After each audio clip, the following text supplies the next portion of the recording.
I was only 20 years old when I got my first real internship. It was at a corporate office downtown, a huge glass skyscraper that looked almost intimidating the first time I walked in. For me, it was a big deal. This company had a reputation for being competitive, and I felt lucky just to have been accepted. During the day, the office was alive. Phones rang constantly, keyboards clicked in an endless rhythm, and the low murmur of meetings and conversations filled the air. But what I didn't realize then was how different that same building would feel after hours. Most interns clocked out at 5 p.m. sharp. I wanted to make a good impression, so I stayed later. At first it felt rewarding, like I was proving my dedication. But the longer I stayed, the more I noticed things that didn't feel quite right. By 7 or 8 p.m., the hallways grew quieter. The hum of chatter was replaced by a deeper silence, broken only by the buzz of fluorescent lights overhead. The office seemed bigger when it was empty, almost endless, with rows and rows of identical cubicles stretching out into the distance. The first time I noticed something strange, it was subtle.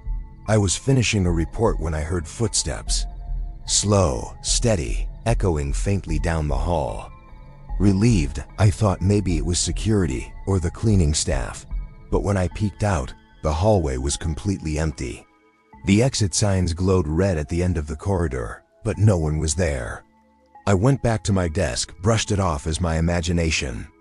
But then, on my computer screen, I caught something in the reflection. Behind me, at the very edge of the cubicles, there was movement, like the shape of someone standing just out of focus. I spun around instantly. Nothing, just the empty office. That night I packed up quickly and left, but it didn't stop there. The next week, it happened again. I was stapling documents when I heard a phone ring from one of the cubicles nearby. It wasn't unusual, except every desk phone had already been unplugged for the night. The sound stopped abruptly when I approached. Another evening, I heard the faint shuffle of papers, like someone brushing past a stack of files. But the cubicles were deserted, every chair tucked neatly under the desks. The strangest moment came when I passed by one of the conference rooms. The lights were off, blinds drawn. But as I walked past, I swore I saw a shadow move behind the glass, as if someone were pacing back and forth inside. I remember standing there, frozen, debating whether to open the door. But something in me refused.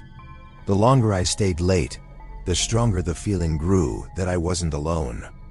The air itself felt heavier, like eyes were following me from the empty cubicles. Sometimes I'd hear the faint squeak of a chair rolling back, only to find every chair perfectly still. One night I stayed until almost 10 p.m. It was a mistake. The floor was completely silent as I shut down my computer. I slung my bag over my shoulder and walked toward the elevators. That's when I heard it again, footsteps. But this time, they were closer, slow, deliberate, following me. I didn't want to turn around, but I could feel that someone was right behind me. My skin crawled. The hairs on my arms stood on end. The elevator dinged. I hurried inside, pressing the button frantically. As the doors slid shut, I forced myself to glance up one last time. The hallway was empty.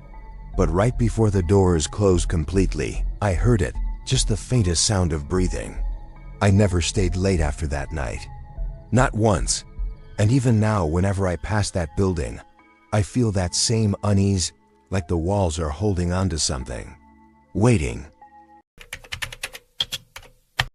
When I first started my internship, I didn't expect to be given much responsibility. Most of the time, I was doing simple tasks, printing, copying, making coffee, things like that. But during my second month, my supervisor asked me to help with something unusual. The company I worked at was decades old.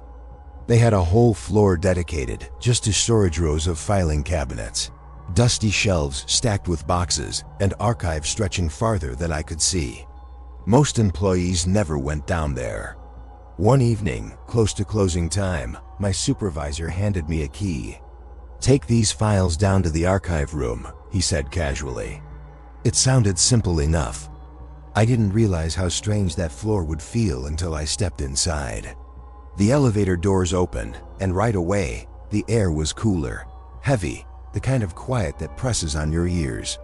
The overhead lights flickered weakly, humming with electricity, but most of the corners were swallowed in shadow. I pushed the cart of files between the aisles, my footsteps echoing softly. The deeper I went, the more I felt unwelcome, like I was disturbing something that wanted to stay forgotten. The first odd thing happened when I passed by one of the cabinets. Out of the corner of my eye, I saw a drawer slide open slowly, creaking.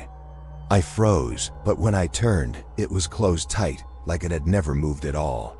I shook it off, telling myself it was my nerves. I finally found the right section and started filing the folders away. But every time I closed a drawer, I thought I heard another one opening further down. Metal sliding against metal, echoing faintly. At one point, I looked up and swore I saw movement at the end of the aisle. A figure tall, still, just standing between the shelves. My heart jumped. I blinked, and it was gone. The air grew colder. My hands trembled slightly as I shoved the last folder into place. That's when I heard it, a soft knock. Not on the walls, not on the shelves. It was coming from one of the cabinets. I stepped closer, listening. 3 knocks, slow and deliberate. Then silence. I wanted to leave right then, but when I turned toward the elevator, the lights above me flickered violently. For a split second, the entire archive was plunged into darkness. And in that blink of blackness, I saw shaped shadows moving between the aisles, dozens of them. The lights buzzed back on. Empty. I hurried toward the exit, pushing the cart faster. But as I passed the locked archive room, the one section no intern was supposed to enter, I noticed something that made me stop. The door was slightly open. It was always kept locked. My supervisor had even warned me, never go in there, but the heavy steel door stood ajar, just enough for a pale light to leak through. I don't know what compelled me, but I stepped closer. My hand reached out, trembling, and I pushed it open a little more. The room was nearly bare, just a single table in the center and shelves lining the walls. But what made my stomach tighten was the sound, a faint whisper. Dozens of voices, overlapping, too soft to understand. I held my breath, straining to hear. And in that moment, the whispers stopped all at once. The silence was worse. I backed away slowly, pushing the door shut with all my strength.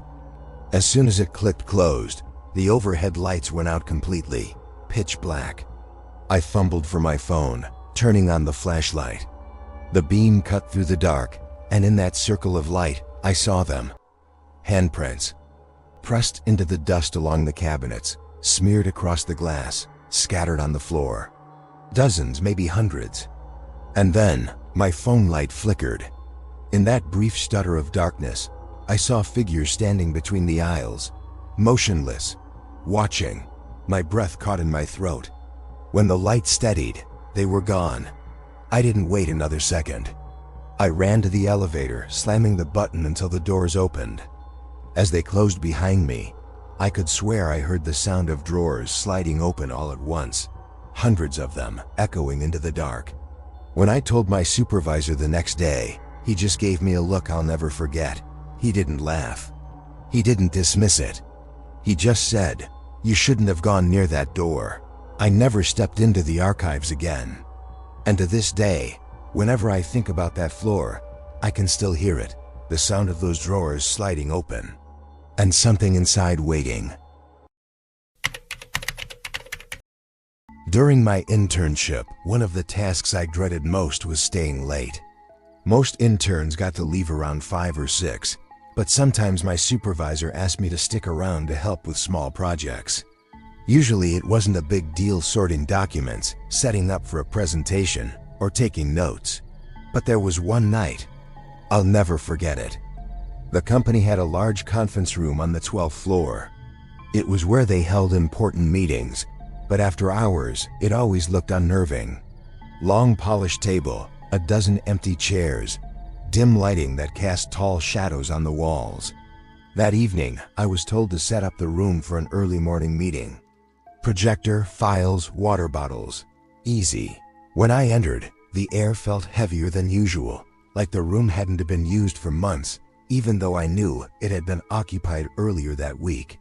The city lights from the windows barely illuminated the room, leaving the corners in darkness. As I set the folders on the table, I noticed something strange. One of the chairs was pulled out. Not just slightly, like someone had been sitting there, facing the head of the table. I thought maybe a cleaner had moved it, so I pushed it back in. Then, as I turned to grab the next stack of files, I heard it. The sound of a chair sliding across the floor. I spun around. The same chair was pulled out again. My chest tightened. I forced a laugh to calm myself, but my hands shook as I picked up the projector cables. That's when the overhead lights flickered. Just once, but in that brief blink, I thought I saw someone sitting at the far end of the table. When the lights steadied, the seat was empty. I tried to convince myself it was just my imagination. Stress, fatigue, but the feeling of being watched was so strong. I kept glancing at the windows, expecting to see someone's reflection behind me. As I tested the projector, I heard it again, the scrape of a chair. This time, not one, but several. Slowly, almost in unison, the chairs around the table shifted back, one by one, as if invisible people were taking their seats. I froze, staring at the long table. Every chair was now pulled out slightly, angled toward me. The air felt colder. My breath came in quick, shallow bursts. I told myself, just finish and leave, that's all. So I turned to pack up the cables. And that's when I saw it. In the glass reflection of the conference room window, the chairs weren't empty. There were figures sitting in them. Shadowy silhouettes, their heads tilted slightly, all facing me. I spun around. Nothing. The chairs were empty. But in the reflection, they were still there. My legs felt weak. I backed away toward the door, not daring to look away from the glass. The shadows didn't move, but they didn't disappear either. It was as if they only existed in the reflection, watching from some other place. My hand fumbled for the doorknob. The second I touched it, the overhead lights went out completely. The room plunged into darkness. And in that darkness, I heard it. The sound of papers rustling, low whispers overlapping, too faint to make out. Then, a single deep breath right behind me. I yanked the door open and bolted into the hallway.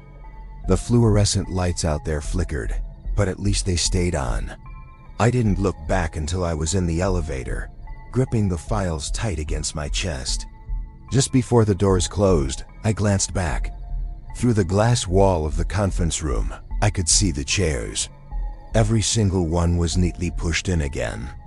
The next morning, I told one of the full-time employees what happened. She didn't look surprised. She just said quietly, "That room was built on the old foundation." Some say the last company never really left. I never stayed late alone after that. Even during the day, whenever I walked past the conference room, I couldn't shake the feeling that if I looked at the glass for too long, I'd see them again. And I'm terrified that one day, one of those shadows won't just sit and watch. It'll stand up,